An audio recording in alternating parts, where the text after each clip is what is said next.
त्यांनी विकास काही क्षणांसाठी तुम्हाला थांबवते, आपण या प्रतिक्रिया घेऊयात. काही क्षणांसाठी तुम्हाला थांबवते कारण विजयसिंह पंडित आपल्या सोबत आहेत फोनवरून. विजयजी, आपण बघतोय की कशा पद्धतीने हा तणाव निर्माण झाला, काय नेमकं कारण आहे याचं, काय नेमकी कार्यकर्त्यांची मागणी होती, इतका रोष का होता?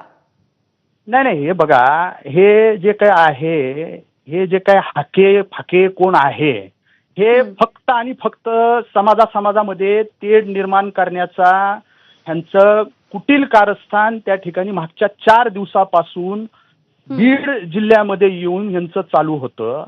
याच्यामध्ये 3-4 दिवसापूर्वी यांनी अतिशय खालच्या पातळीवर जाऊन माझ्या विरोधात प्रतिक्रिया दिली की मी दंडुक्यानं मारल, ह्यांना येऊ द्या, जाऊ द्या, अशा पद्धतीने यांची जी काही प्रतिक्रिया आहे ती प्रतिक्रिया दिल्यानंतर मी याच्यामध्ये कुठंही त्याला रिॲक्ट झालो नाही.